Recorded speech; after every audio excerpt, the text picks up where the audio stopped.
Bien, son las 8 de la noche y comenzamos esta nueva serie que se llama Viaje a través del Antiguo Testamento. Yo me di cuenta con el tiempo que muchas personas no tienen en claro qué cosa es el Antiguo Testamento y cómo se desarrolló. Entonces, estuve pensando en varios temas para este estudio.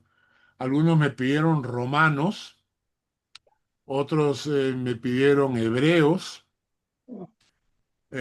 y al final estaba yo orando en la mañana y dije, no, vamos a llevar a las personas de la iglesia y a todos los que estudian desde Lima, vamos a hacer un viaje por todo el Antiguo Testamento.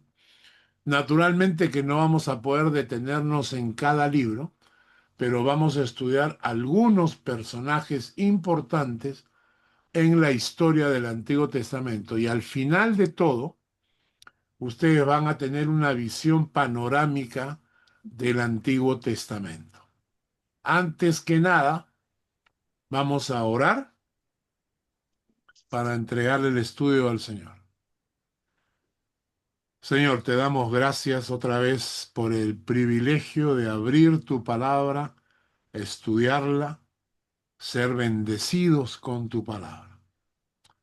Yo quiero, Padre, pedirte en el nombre de Jesús que todas estas personas que están presentes dirija sus corazones y sus mentes para amar y entender y compenetrarse con tu palabra, para ser usados para tu gloria. Gracias, Señor, en el nombre de Jesús. Amén. Amén. Antes que nada, les comparto una nueva canción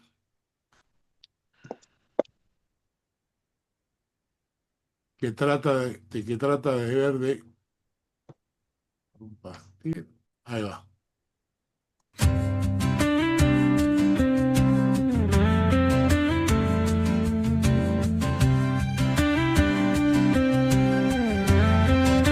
No basta con leerla por encima, ni con subrayar frases bonitas.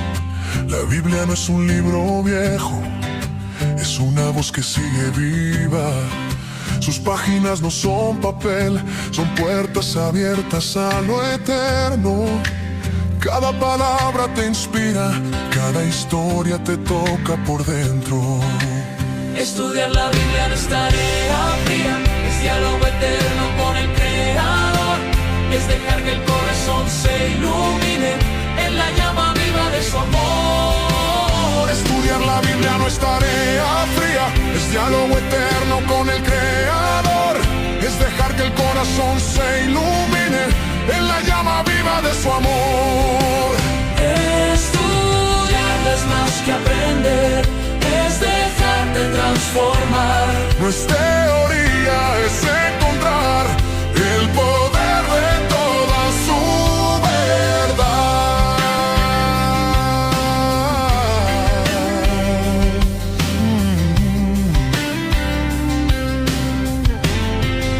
Si solo miras la superficie, verás letras y promesas lejanas, pero si te atreves a estudiarla, descubres que Dios traerá paz a tu alma. Porque cuando entiendes su verdad, no solo sabes cambiar, la mente se aclara y el corazón arde en calma. Estudiar la Biblia no es tarea fría, es diálogo eterno con el Creador. Es dejar que el corazón se ilumine en la llama viva de su amor. Estudiar la Biblia no es tarea fría, es diálogo eterno con el Creador. Es dejar que el corazón se ilumine en la llama viva de su amor. Estudiar es más que aprender, es dejarte transformar. No es teoría, es encontrar el poder de toda su verdad.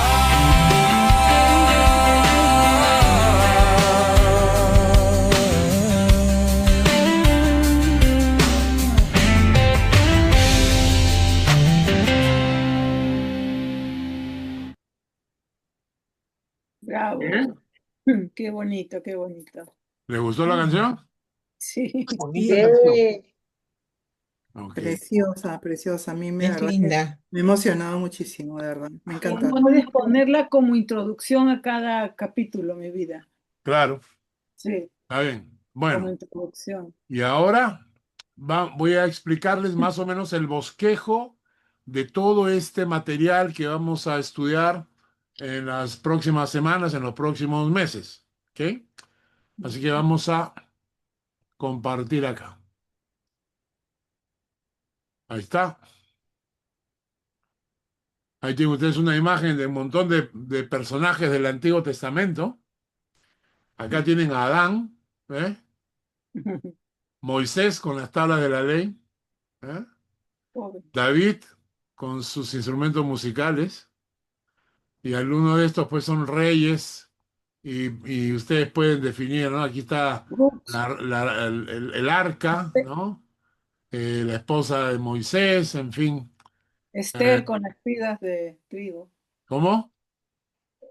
Estos, ¿cómo es? Ruth.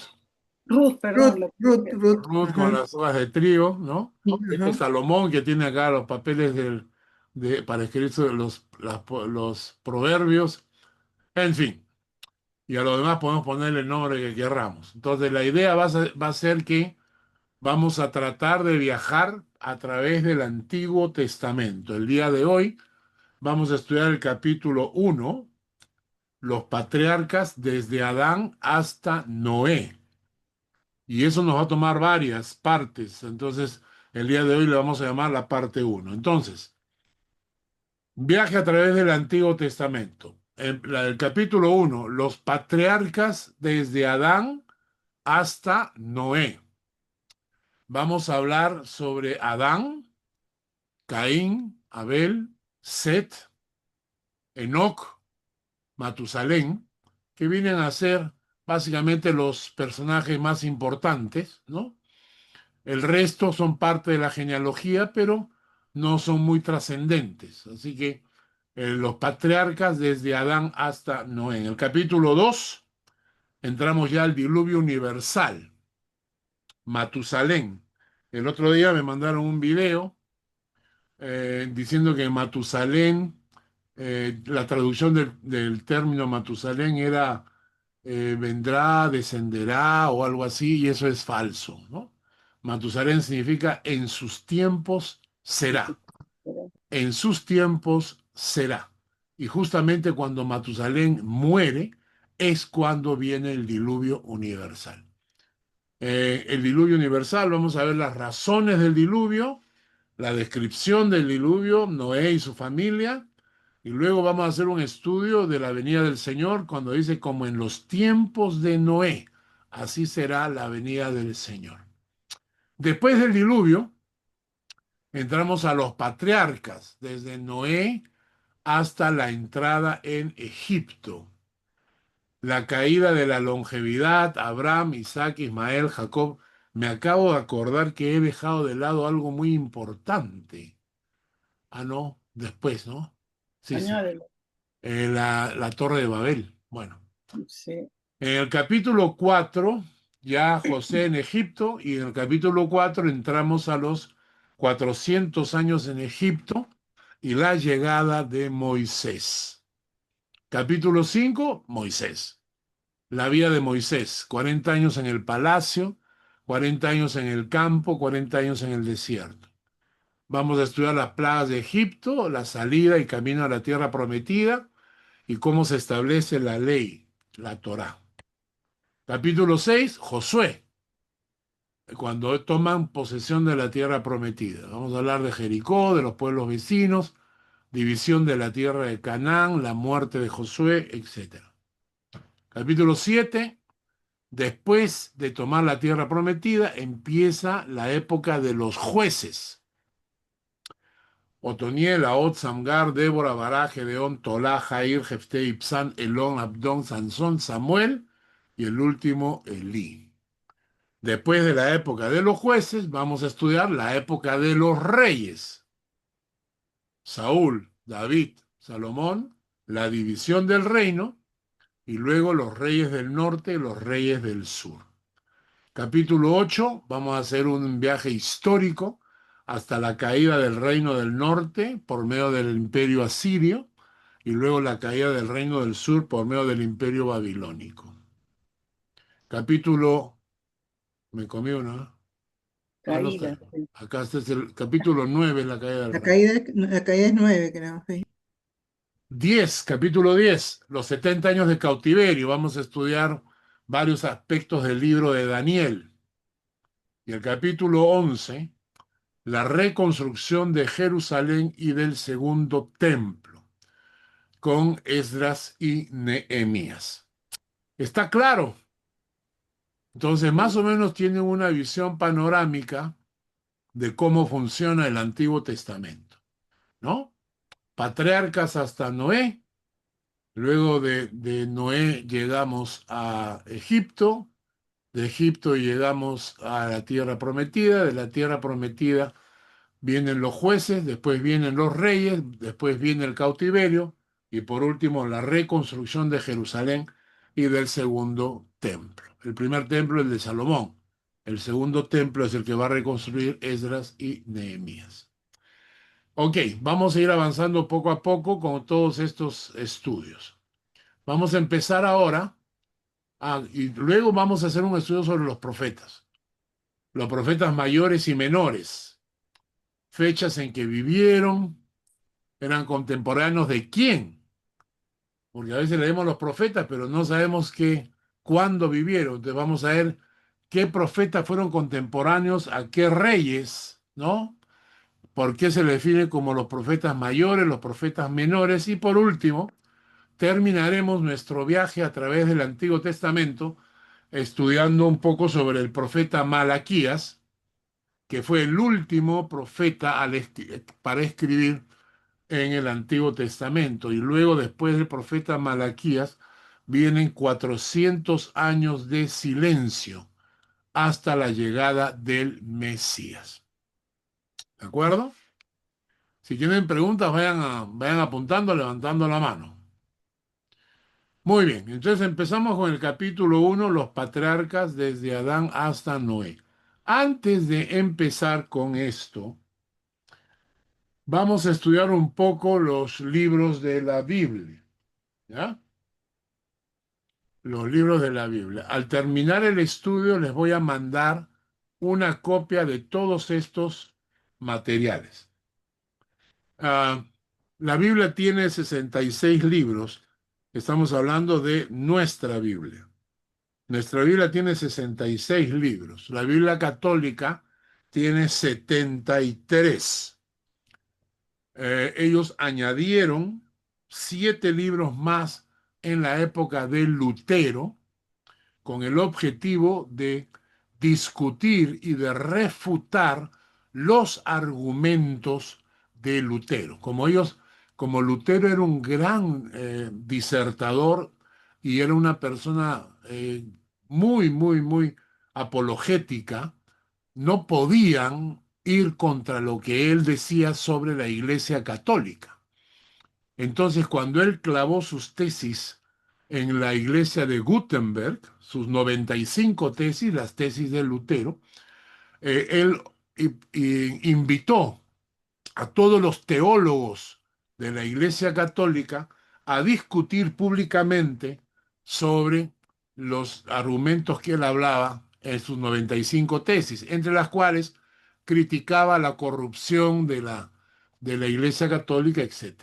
Ahí fue cuando añadieron 7 libros más, que se conocen como los deuterocanónicos, le llama la Iglesia Católica, les llama deuterocanónicos, nosotros le llamamos apócrifos, porque fueron insertados solamente con el objetivo de refutar a Lutero. En la nuestra tenemos 66 libros, de los cuales 39 libros son el Antiguo Testamento y 27 libros el Nuevo Testamento.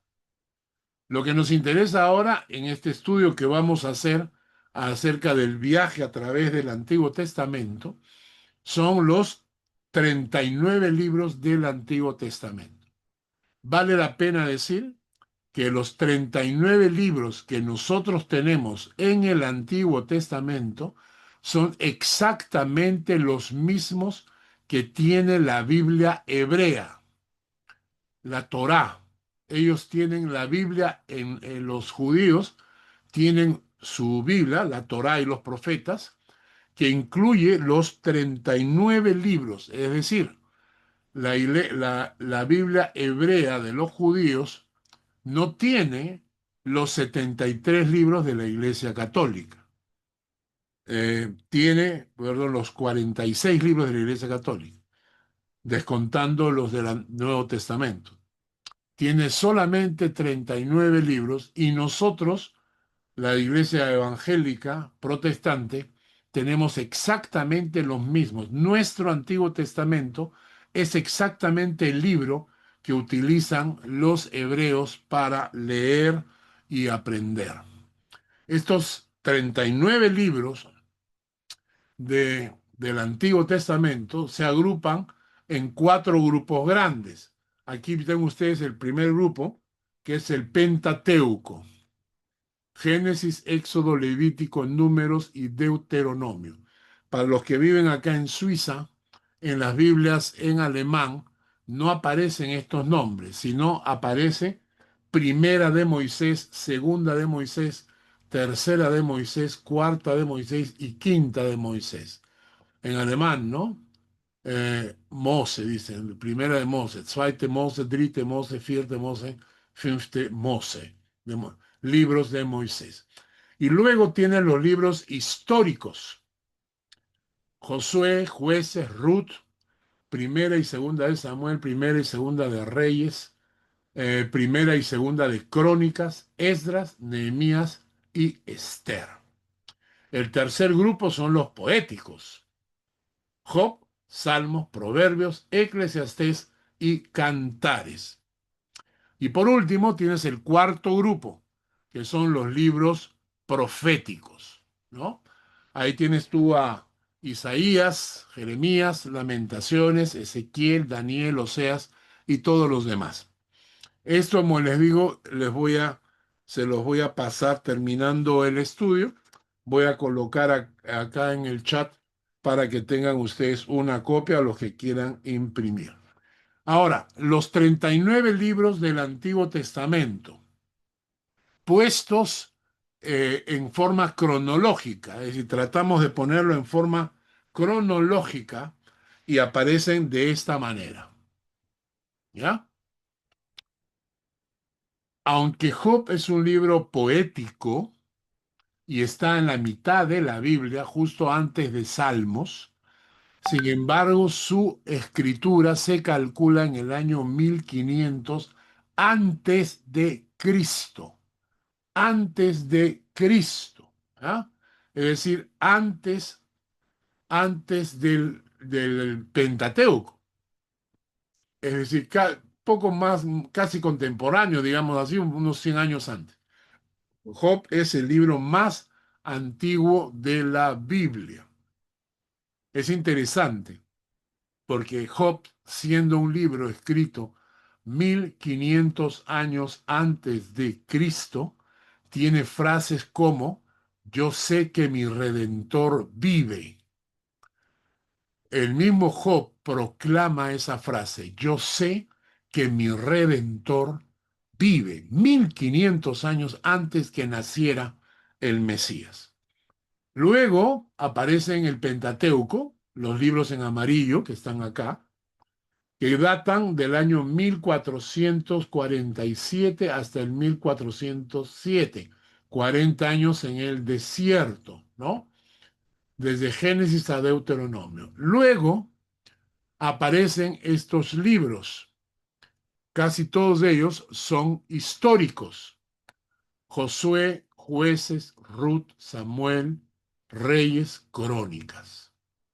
Ahora, paralelamente a estos libros, en la época de los reyes, ¿no? En la época de los reyes, porque acá aparecen Reyes, Crónicas, Samuel, todos estos hablan de los reyes, ¿no? Samuel habla de Saúl, de David. Luego empezamos con la segunda de Samuel, que ya empiezan con la vida de David, los reyes, Salomón y el resto de reyes, crónicas, etcétera. Paralelo a los reyes están Proverbios, Eclesiastés y Cantares, que fueron escritos por Salomón. Y los profetas que eran contemporáneos a los reyes son estos: Isaías, Oseas, Joel, Amós, Jonás, Miqueas, Nahum y Sofonías. Y el Isaías está en rojo porque es profeta mayor. Los que están en anaranjado son los profetas menores. ¿Ya? Luego viene el exilio en Babilonia, desde el año 607 al 537, 70 años de cautiverio. Durante ese tiempo de años de cautiverio, tenemos a los profetas mayores, Jeremías, Lamentaciones, Ezequiel, Daniel. Jeremías escribe Lamentaciones por si acaso. Luego tienes a Habacuc y Abdías. ¿Ok? Y después del exilio, a los que regresan del exilio y reconstruyen el templo y reconstruyen Jerusalén son Esdras y Nehemías. Y en esa época vivió la reina Esther, que fue reina, lo hemos estudiado también, ¿no? Del imperio, ¿cuál? Fue reina, se me fue. Una reina. Persa, medo-persa, del imperio medo-persa. Entonces, Esther como reina del medo-persa. Por último, tenemos los últimos tres profetas, que son Ageo, Zacarías y Malaquías, que es el último libro del Antiguo Testamento. ¿Ya? Los salmos están acá, en la parte de abajo, porque los salmos es una recopilación de cantos y alabanzas agrupados en 5 libros durante el curso del Antiguo Testamento.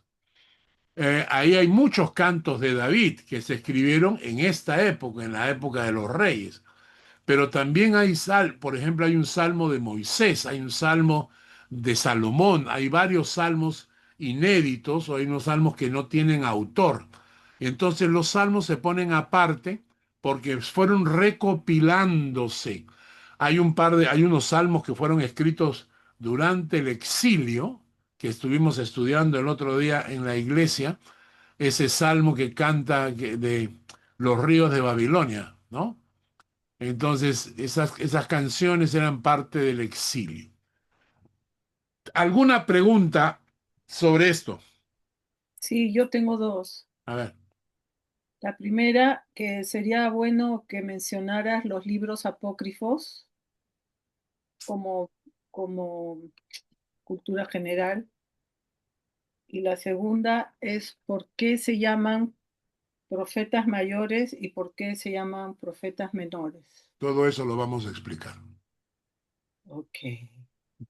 Muy bien. ¿Otra pregunta? ¿Nada? Pues bien.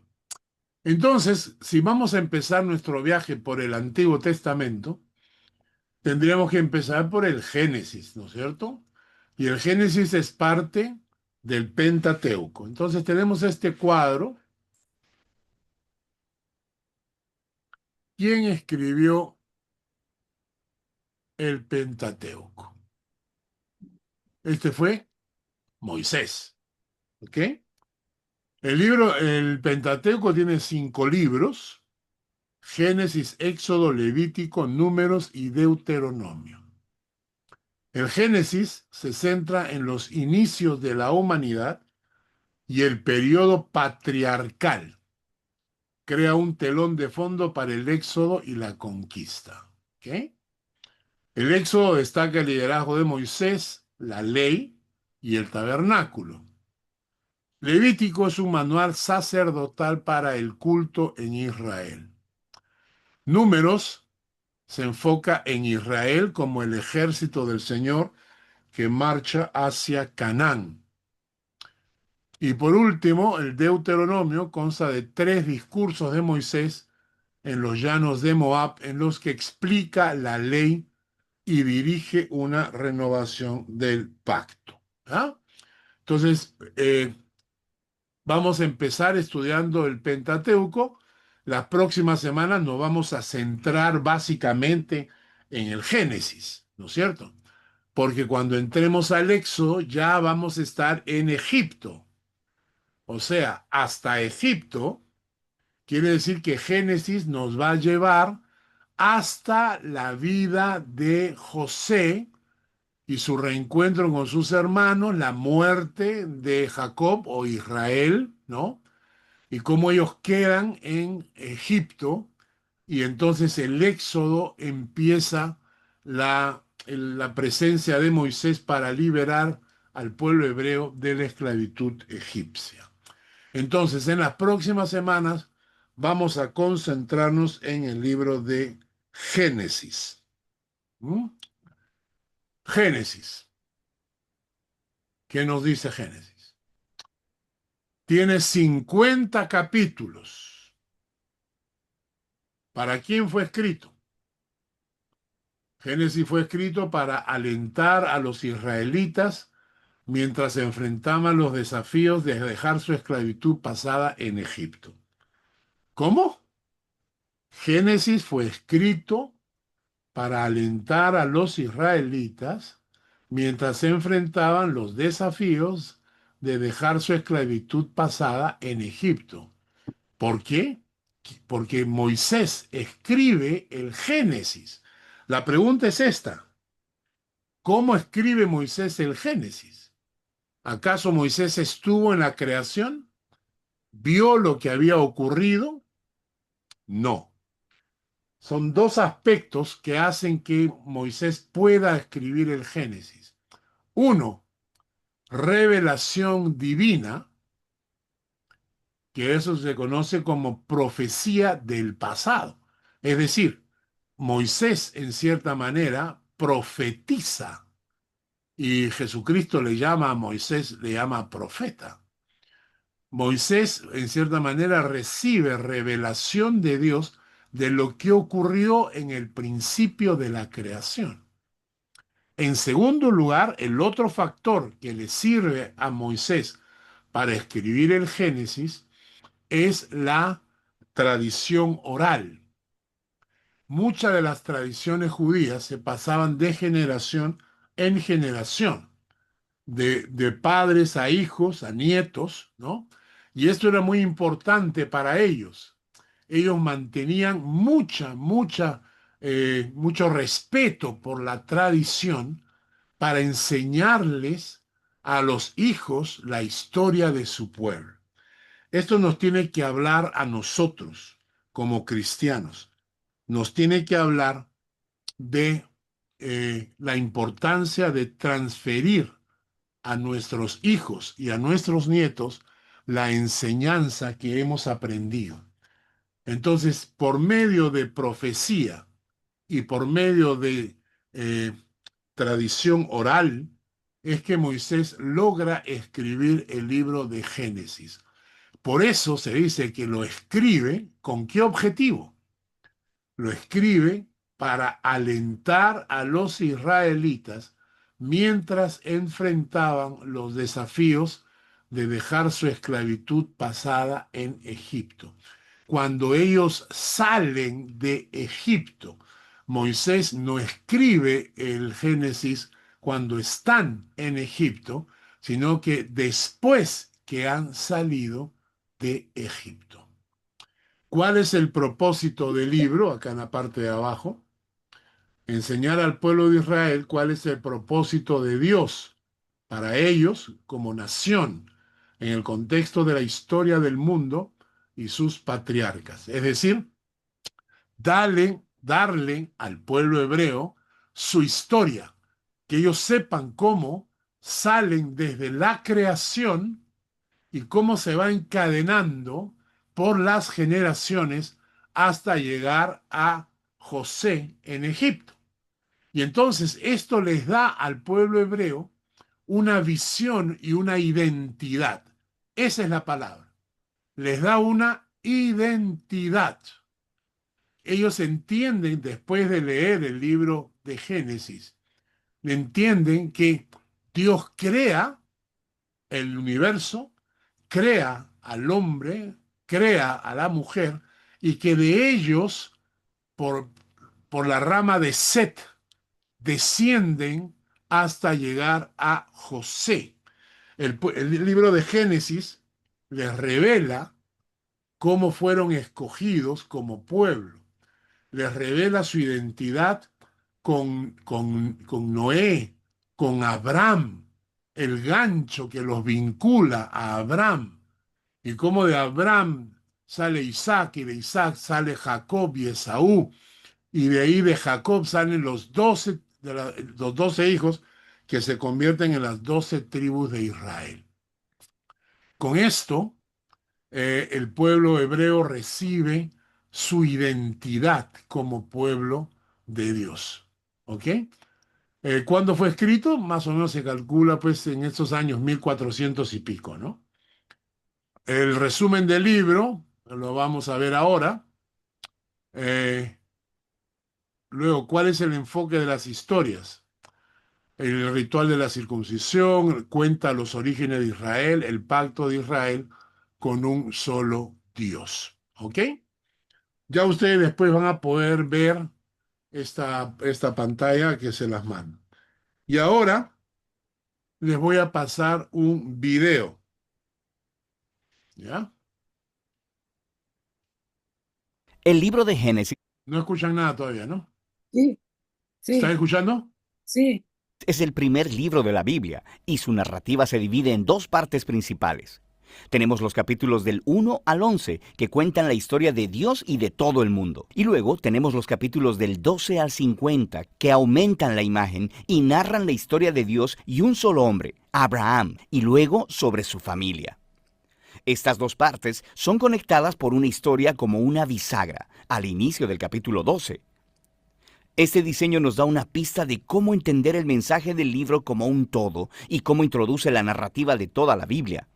El libro comienza con Dios, interviniendo el desorden y la oscuridad que se describen en la segunda oración de la Biblia. Dios saca de ahí orden, belleza y bondad. Él crea un mundo donde la vida puede florecer. Dios hace unas criaturas llamadas humanos, o Adán en hebreo.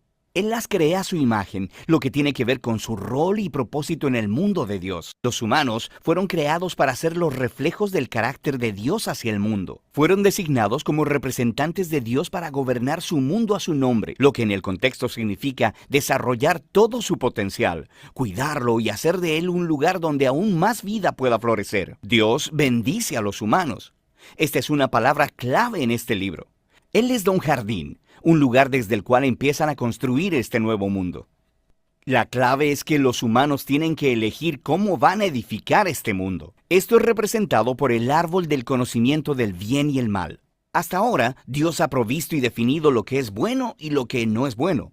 Pero ahora, Dios les está dando a los humanos la dignidad y libertad de elegir. ¿Van a confiar en la definición de Dios sobre lo que es bueno o es malo? ¿O buscarán la autonomía y definición del bien y del mal por ellos mismos? Las apuestas están muy altas. Rebelarse contra Dios es abrazar la muerte, porque estás apartándote del mismísimo dador de la vida. Esto es representado con el árbol de la vida. En el capítulo 3, una misteriosa criatura, una serpiente, entra en la narrativa. La serpiente es presentada sin ninguna otra introducción más que es una criatura hecha por Dios. Es claro que esta criatura está en rebelión contra Dios. Quiere guiar a los humanos a una rebelión y hacia su muerte. La serpiente cuenta una historia distinta sobre el árbol y la elección. Les dice que abrazar el conocimiento del bien y del mal no les producirá la muerte, sino que en realidad es el camino hacia la vida y a llegar a ser como Dios. La ironía de esto es trágica, porque ya sabemos que los humanos eran ya como Dios. Fueron hechos para reflejar la imagen de Dios. En lugar de confiar en Dios, los humanos buscan autonomía. Ellos buscaron el conocimiento del bien y el mal por sí mismos, y en un instante la historia se sale de control. La primera víctima fue la relación entre los seres humanos. El hombre y la mujer de pronto se dieron cuenta de lo vulnerables que eran. Ni siquiera pueden confiar en el otro. Hacen ropa y esconden sus cuerpos el uno del otro. La segunda víctima es que se pierde la intimidad entre Dios y los hombres. Así que ellos corren y se esconden de Dios. Cuando Dios los encuentra, ellos comienzan a culparse uno al otro sobre quién se rebeló primero. Y justo aquí, la historia se detiene. Hay una serie de poemas cortos donde Dios declara a la serpiente y luego a los humanos las trágicas consecuencias de sus acciones. Primero, Dios le dice a la serpiente que a pesar de su aparente victoria, está destinada a la derrota y a morder el polvo. Dios promete que un día una semilla o un descendiente saldrá de la mujer y le dará un golpe letal en la cabeza a la serpiente, lo cual suena como unas noticias maravillosas, pero esta victoria vendrá con un precio, porque la serpiente también le dará un golpe letal en el talón del descendiente mientras está siendo aplastada. Una misteriosa promesa de un vencedor herido. Pero en el flujo de la historia, hasta ahora vemos que esto es un acto de la gracia de Dios. Los humanos se han rebelado y ¿qué hace Dios? Promete rescatarlos. Pero esto no borra las consecuencias de la decisión humana. Dios les informa que desde ahora, todos los aspectos de sus vidas juntos, en casa y en el campo, van a ser llenos de pena y dolor debido a su rebelión, llevándoles hacia su muerte. Desde aquí, la historia empeora. Los capítulos del 3 al 11 trazan la onda expansiva de la rebelión y de las relaciones humanas, fracturándose a todos los niveles. Hay una historia acerca de dos hermanos, Caín y Abel. Caín está tan celoso de su hermano que quiere asesinarlo. Dios le advierte que no ceda a la tentación, pero él lo asesina en el campo. Luego Caín va y construye una ciudad donde reina la violencia y la opresión. Esto es representado en la historia de Lamec. Él es el primer hombre en la Biblia que tiene más de una esposa. Las está acumulando como una propiedad. Y luego empieza a cantar una corta canción acerca de cómo él es aún más violento y vengativo de lo que fue Caín. Después se nos presenta una extraña historia acerca de los hijos de Dios, lo cual podría referirse a seres angelicales malignos, o podría referirse a reyes antiguos, quienes proclamaban proceder de los dioses. Como Lamec, ellos tuvieron tantas esposas como quisieron, y procrearon a los Nephilim, estos grandes guerreros de antaño. Cualesquiera de los dos significados que sea cierto, el punto es que los humanos están edificando reinos que llenan el mundo de Dios con violencia y con más cantidad de corrupción. Como respuesta, se nos dice que Dios se aflige con dolor. La humanidad está arruinando su mundo bueno y se están arruinando los unos a los otros. Así que debido a su pasión para proteger la bondad de su mundo, Él lo lava de la maldad de la humanidad con un gran diluvio. Pero Él protege a un humano irreprensible, a Noé y a su familia. Él lo comisiona como un nuevo Adán. Él repite las bendiciones divinas y lo envía hacia el mundo. Así que nuestras esperanzas están bien altas. Pero luego Noé falla, también en un jardín. Él va y planta un viñedo, se emborracha y termina completamente sin sentido. Y luego Cam, uno de sus hijos, en la carpa, le hace algo vergonzoso a su padre. Aquí tenemos a nuestro nuevo Adán, desnudo y avergonzado, igual que el primero. La decadencia empieza de nuevo. Conduce a la fundación de la ciudad de Babilonia. Los pueblos de la antigua Mesopotamia se reúnen en torno a una nueva tecnología que han descubierto, el ladrillo. Pueden hacer ciudades y torres más grandes y más rápido de lo que nadie jamás las ha hecho. Ellos quieren construir una nueva especie de torre que llegará hasta los dioses y les hará un gran nombre. Es una imagen de la rebelión y la arrogancia humanas. Es la rebelión del jardín en gran escala. Dios humilla su orgullo y los dispersa. Este es un grupo diverso de historias, pero todas están desarrollando el mismo punto básico. Estas historias están declarando que vivimos en un mundo bueno, el cual hemos convertido en malo, y que hemos elegido definir el bien y el mal por nosotros mismos. Todos contribuimos a este mundo de relaciones rotas, que llevan al conflicto, a la violencia y finalmente a la muerte. Pero hay esperanza. Dios prometió que un día un descendiente de los humanos vendría, el vencedor herido, quien derrotará el mal en su raíz. A pesar de la maldad de la humanidad, Dios está determinado a bendecir y rescatar este mundo. Así que la gran pregunta es, por supuesto, ¿qué va a hacer Dios? La siguiente historia, la bisagra, ofrece esta respuesta. Por ahora, de esto es que trata Génesis del 1 al 11. Muy bien. El libro de Génesis Ok.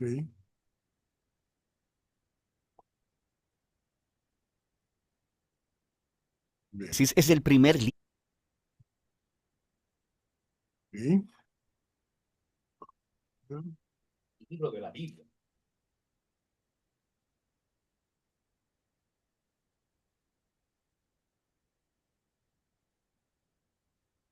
Muy bien. Perfecto. Más o menos hemos entendido, ¿no?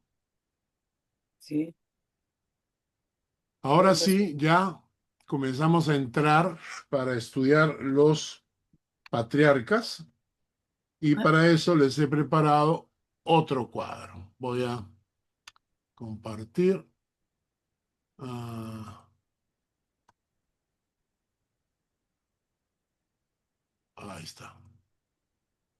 Bien, este es el primer cuadro de los descendientes de Adán hasta Noé. Según algunos investigadores, algunos científicos, la Tierra antes del diluvio tenía una capa de agua que rodeaba toda la Tierra, produciendo como un tipo invernadero, como un invernadero en todo el planeta Tierra que nos protegía de los rayos solares. Al protegernos de los rayos solares, la longevidad de las personas era bastante larga, ¿no? Ahora, Adán vivió 930 años y a los 130 años engendra a Set. Algunos que estudian el Génesis quieren decirnos que estos 930 años equivalen a 10 por 1. Es decir, que Adán en realidad no vivió 930 años, sino 93 años. Pero si eso fuera cierto, entonces engendró a Set cuando tenía 13 años, ¿no? O Enos fue engendrado a los 10 años, o Canaán a los 9, o Mahalael a los 7, o Jared a los 6 años, ¿no? Entonces, lo cierto es que la vida era longeva porque había una capa de agua que cubría toda la tierra. Y esa capa de agua producía un tipo, como les digo, un tipo Invernadero, invernadero que nos protegía de los rayos solares. ultravioleta. Quiero que noten ustedes las edades para que vean ustedes un poco cómo se contraponen, cómo se superponen unos con otros. Adán tiene 930 años. Set vive 912 años.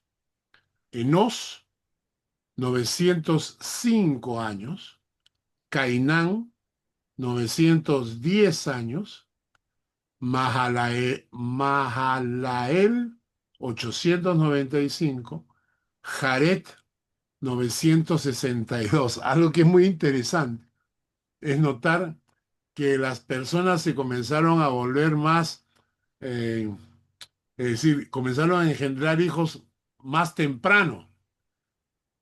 Set fue engendrado a los 130 años de Adán. Enos, 105. Cainán, 90. Mahalael a los 70. Jared a los 65. Es decir, cada Igualito. vez ya querían probar rápido, ¿no es cierto? Cómo funcionaba el asunto. Entonces, miren ustedes también, acá Adán, 930 años, llega a conocer A a Matusalén. Matusalén. Miren, Adán llega a conocer a Matusalén en sus primeros 100, 120 años, ¿no? Entonces, todas estas personas que nos menciona la Biblia, que son solamente los hombres y los primogénitos, porque tienen muchos más muchos más hijos e hijas. ¿Ah? Entonces, ellos solamente mencionan al primogénito varón y naturalmente la tierra estaba siendo poblada, ¿no? Entonces, Adán llega a conocer a Matusalén. Adán muere cuando Matusalén todavía está vivo. Calculamos más o menos unos 200 años quizás que tenía Matusalén cuando Adán fallece. Enoc es el que vive menos años, que lo vamos a estudiar como personaje. Enoc muere a los 365 años porque Dios se lo llevó. Pero no murió, ¿no? Se lo llevó. Dios se lo llevó. No murió, Dios se lo llevó. Es interesante porque esto nos habla que a veces Dios quiere llevarse a las personas y Enoc era un gran representante, un hombre que andaba con Dios. Y justamente por eso Dios decidió sacarlo de esta tierra. Nosotros pensamos que el que muere joven es como un castigo, pero si piensas en la eternidad y en la presencia de Dios, no es ningún castigo. Entonces, la muerte prematura, o sea, la desaparición prematura de Enoc no fue un castigo, sino una bendición. Dios quería tenerlo a su lado. Enoc, entonces, es llevado por Dios a los 365 años. Matusalén tiene 969 años y su nombre significa en sus tiempos será. Justamente cuando Matusalén muere es cuando viene el diluvio. Cuando viene el diluvio. Matusalén engendra a Lamec, que vive 777 años. Lamec, hijo de Matusalén, muere antes que su padre, antes que Matusalén. Es interesante porque todos los patriarcas antes de Noé no llegaron a experimentar el diluvio. Todos mueren antes del diluvio. El último es Noé, que vive en total, vive 950 años. Y cuando Noé tiene 600 años de edad, es cuando ocurre el diluvio universal. Cuando lleguemos al diluvio universal, voy a presentarles una serie de descubrimientos arqueológicos y tradiciones de antiguos pueblos que mencionan el diluvio, no solamente el pueblo hebreo, porque el diluvio fue universal. Inclusive en el mismo, para todos los que son peruanos, ustedes recordarán que Manco Cápac Mi mamá Okio. y Mama Ocllo salen del agua, salen del agua.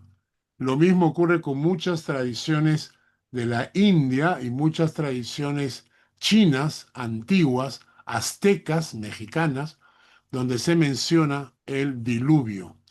Ahora, calculamos que cuando ocurre el diluvio es en el año 1656 de la creación de Adán. De la creación de Adán. Es decir, cuando Adán es creado, 1656 años, entonces ocurre el diluvio. Entonces ustedes imaginarán que en ese tiempo la población mundial había crecido en forma exponencial, ¿no es cierto? Porque no es que tenían un solo hijo, tenían muchos hijos y estos se reproducían y se multiplicaban eh, en cantidad, ¿no es cierto? Entonces había una explosión demográfica. Entonces, el primer cuadro, la descendencia de Adán hasta Noé, hasta el momento del diluvio. Y ahí nos vamos a quedar el día de hoy. La próxima semana empezamos estudiando la vida de los patriarcas, especialmente de Adán, de Enoc, de Noé, y aquí vamos a incluir pues unos aspectos históricos, incluyendo ah, Babel, la torre de Babel. ¿Alguna pregunta? Ah, Fiorella tiene la mano levantada. Vamos a ver. Dime, Sí, Fiore. bueno, tío, antes de mi pregunta quería decir que está increíble, que estoy recontra emocionada, Rocco también, alucinante cómo lo estás explicando. Creo que nunca me lo han explicado de esta forma y te agradezco. Está fantástico el video también. Lo que me vino a la mente cuando vi lo de Génesis de Adán, o sea, Dios construyó este paraíso con el árbol y creó, como dejó esa duda para probar la confianza de los hombres hacia él. Pero yo me pregunto, si Adán y Eva no comían en ese momento la manzana, probablemente sus descendientes o alguna otra persona sí podría caer. Entonces, como que sí o sí, la maldad en algún momento iba a estar en la tierra. O sea, Dios predestinó eso. O cómo poder saber de que quería un mundo de paraíso y de bondad y precioso, dejando ahí una semillita para que alguien caiga o pise el palito, probando qué es lo que veo, Sí. probando su confianza. O sea, tarde o temprano iba a pasar porque alguno iba a caer. Y entonces sí o sí estábamos destinados a eso. ¿O qué buscaba Dios? Ujú. Hay varios aspectos que tenemos que analizar, ¿no? El primer aspecto es que cuando Dios crea al hombre, no quiere perritos, ¿no? No quiere perritos, no quiere robotitos, no quiere animales que obedezcan sin reflexionar. Cuando Dios crea al hombre, es el único animal en el cual Dios pone su espíritu porque quiere que el hombre sea a su imagen y a su semejanza, ¿no? Entonces, en este caso, tiene que ponerle una prueba. Está obligado. Porque si yo te digo, mira, escoge, tenemos blanco, blanco, y también tenemos blanco, y al último tienes blanco. Entonces, escoge. Si todo es blanco, tú no estás teniendo la oportunidad de escoger. Entonces, la única cosa que Dios le pide al hombre era, puedes comer de todo, puedes comer absolutamente de todo. Solamente hay un árbol que no debes comer, que es el árbol de la ciencia del bien y del mal. Es importante que entienda que no es el árbol de la... algunos hablan de la ciencia del bien y del mal como si fueran tres cosas. No, es la ciencia, el conocimiento. La palabra ciencia significa conocimiento. El conocimiento del bien y el conocimiento del mal. O en otras palabras, que ellos se crean con el derecho de decidir o de definir qué cosa es bueno y qué cosa es malo. Por eso el diablo les dice, vas a ser como Dios. Entonces ellos escogen el ser como Dios, ¿ok? Ahora, esta es la primera cosa. Segunda cosa, debemos recordar que cuando Dios crea al hombre, ya tiene el plan de redención hecho. Por eso es que la Biblia en el Nuevo Testamento dice que nosotros fuimos escogidos desde antes de la fundación del mundo. Quiere decir que el plan de redención por medio de Jesucristo estaba antes de que el hombre fuera creado. Quiere decir que Dios, sabiendo de antemano que el hombre iba a escoger la maldad y la rebelión, ya había planificado la salvación y la redención del hombre por medio de su Hijo, ¿no? Entonces, tenemos que hacer la pregunta de la O siguiente sea, manera. sabía que sí o sí alguno iba a pisar el palito. Exacto. Y por eso ya de antemano le da la solución. Pueden arrepentirse, mi hijo va a morir por ustedes en la cruz, va a pagar por sus pecados, y ese es el plan de salvación. Entonces Dios crea al hombre sabiendo que va a caer, pero crea al hombre ya con un plan de salvación predeterminado de antemano. ¿Ok? Ana Lucía. Pastor, buenas noches. Esto me confunde un poco porque, como usted justo estaba diciendo, hablar sobre la predestinación es un poco complicado, creo, porque es un poco confuso con el tema del libre Albedrío, albedrío. Ajá. libre albedrío. Y porque justo estaba diciendo de que como nosotros somos elegidos desde antes del vientre de nuestra madre, desde antes de la creación, Sí. entonces, ¿en qué momento está nuestro Elección. libre? La elección, ya lo hemos estudiado en doctrinas fundamentales, la elección no es una imposición. En otras palabras, Dios, por ejemplo, tú te has casado y tienes un esposo. Tú lo elegiste, ¿no es cierto? ¿O te obligaron? Lo elegiste. Pero al mismo tiempo él tuvo que elegirte a ti. Porque si él no te elegía, no importaba tu elección. Porque tú no te puedes acercar a una persona y decirle, te elijo para que seas mi esposo. Si él no te ha elegido al mismo tiempo, esa elección no podría darse. ¿Qué quiere decir eso? Que Dios nos elige de antemano, conociendo nuestro corazón, pero tú tienes que hacer la decisión de elegir a Dios para que la elección se produzca. ¿Me entiende? A ver, vuelvo a explicar, ¿ah? Yo tengo que, Dios me elige de antemano y Dios quiere que todos sean salvos. Eso dice la Biblia. Dios quiere que todos sean salvos, porque esa es la voluntad de Dios, dice Timoteo. Entonces, si Dios quiere que todos sean salvos, no es posible que elija a algunos para que se condenen y a otros para que se salven.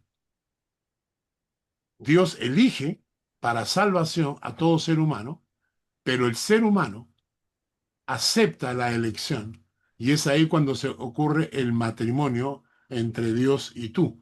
Es ahí cuando tú conoces personalmente al Señor. Pero ¿no dice también la Biblia que el querer como el hacer viene de Él? Entonces todas también nuestras voluntades también Sí, vienen de Él. claro. Cuando estudiamos el tema de la elección, dijimos que hay conceptos que nuestro cerebro no puede entender, porque si Dios es soberano, absolutamente soberano, como dicen los calvinistas, si Dios es absolutamente soberano, entonces la salvación es porque Dios eligió a unos y la condenación es porque eligió a otros. Entonces, si Dios es soberano de esa manera, no sería bondadoso. Es soberano, pero no bondadoso. Porque si Dios elige a gente para que se condene, ¿dónde está su amor? Entonces, Dios es soberano, pero no deja de ser bondadoso. Entonces, su soberanía y su bondad van unidas de la mano. Dios quiere que todos sean salvos, pero los hombres tienen que usar su libre albedrío para aceptar el camino de salvación. ¿Ok? Un segundo, pastor. A Sí, ver, un, un otro ejemplo así es cuando tú vas en el tren. Hay un tren que va de Zurich a Ginebra. ya, El tren va siempre por ahí y hace unas paradas. ya, Quien se quiera subir al tren, se sube. claro, Es elección mía o claro, elección de cada cual. exacto. Quien no se quiera subir al tren, no se sube. Sí, Es decisión, pero el tren va a pasar siempre por ese mismo sitio, por esas mismas ciudades. sí, O sea, yo lo veo de esa forma. sí. Es una Es mi elección. manera, es la idea básicamente de que en un punto nos encontramos, ¿no? Por eso dice que cuando te has encontrado con Dios, porque en realidad Dios está dispuesto, pero nosotros en cierta manera tenemos que tomar la decisión.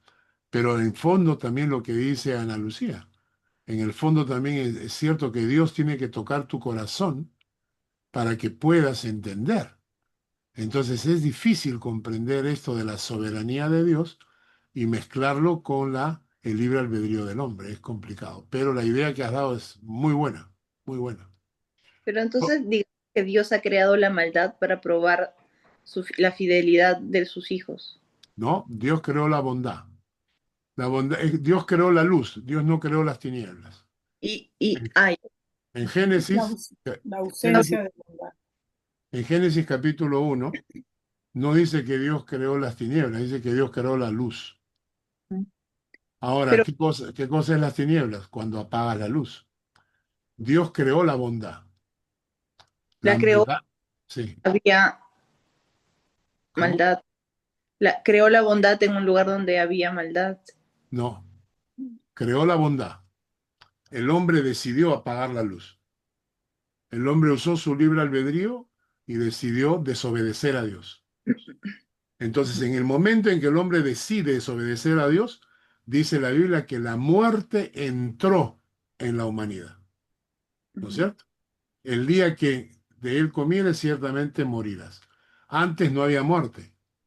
Antes había solamente luz. Pero cuando el hombre decide desobedecer a Dios, abre la puerta a las tinieblas y hace que la muerte sea parte de la raza humana. Entonces Dios no creó eso, Dios creó la vida. La muerte fue el resultado de apartarnos de Dios. ¿Mm? Ok. Fanny, Uy, casi me olvido ya de lo que iba a decir. Yo escuché de una persona, escuché un tipo de comparación como cuando la mujer decide quedar embarazada, pero también tiene que contar con muchas cosas más que vienen con este niño, como buenas, ya ve el cambio que tenemos, ¿no? ya, Al principio todo muy bonito, después vienen los cambios y los niños ya tienen otra forma de pensar, sus propias decisiones, todo ese tipo de cosas. ya, Entonces, ahí creo yo que entra el libre albedrío, que mi hijo hace la decisión de lo que él piensa, pero hay consecuencias. ¿Ah? claro, Y no solo por eso, como usted muchas veces lo ha mencionado, no solo por eso deja de ser mi hijo y dejo de amarlo, sí, correcto, ¿verdad? ajá, Entonces, hacía esa comparación. ¿M? ya, Dios, sabiendo que podía pasar eso, de igual forma nos hizo porque nos amaba, ya, porque nos ama, no nos amaba, nos ama. porque nos ama. Sí, exacto, porque nos sigue amando. Muy Pero bien, eso también entra porque la percepción del tiempo de Dios no es igual a la nuestra. Entonces él ya no, supongo que no, esa es una idea mía, no sé si me lo estoy inventando. Él sí. nos ve como una totalidad. Claro, aquí entramos a un tema que es un poquito complicado y es el tiempo. Nosotros cuando hablamos del tiempo de Dios, en realidad estamos utilizando un término equivocado, porque Dios no tiene tiempo. Y entonces nuestro cerebro no puede procesar eso. Nuestro cerebro no puede imaginarse una vida sin tiempo. Pero la Biblia dice que Dios vive fuera del tiempo. Y por eso es que nos conoce completo, completo. Dios nos conoce desde el nacimiento hasta muerte. Y sabe nuestro futuro, todo. Y sabe nuestro futuro porque para Él somos un punto en la historia. ¿No es cierto? Qué ¿Ok? alucinante. ¿Otra pregunta más? Bueno, hemos empezado la primera clase. Espero pues que haya sido de bendición para todos ustedes. Voy a mandarles, terminando, voy a mandarles como siempre hago, les mando el material escrito, luego les mando el video y voy a mandarles las hojas todos los cuadros que acabo de enseñarles. ¿De acuerdo? Sí, Muchas gracias. Bueno, pues nada, pues muchas gracias. entonces vamos a orar y terminamos el estudio. Señor, gracias por esta oportunidad, gracias por haber empezado este viaje a través del Antiguo Testamento. Pedimos que a todas las personas presentes le des bendición y les des la disciplina para no perder ninguno de los cursos, de los temas que vamos a tratar, para que realmente conozcan la Escritura y realmente conozcan tu palabra a profundidad. Escudriñemos las Escrituras, nos dijiste, nos enseñaste, nos pediste, queremos obedecerte en ese sentido. Por ello te bendecimos, Señor, en el nombre de Jesús. Amén. Amén. Amén. A ver, Amén. hemos sido 24 Amén, gracias. días. Bendiciones a Gracias. todos. Que Dios les bendiga. Chao. Muchísimas Cuídense. gracias. Bye, bye. Gracias. Gracias. Chao. Dios los bendiga, Chao. Dios, gracias. Gracias. Bendición.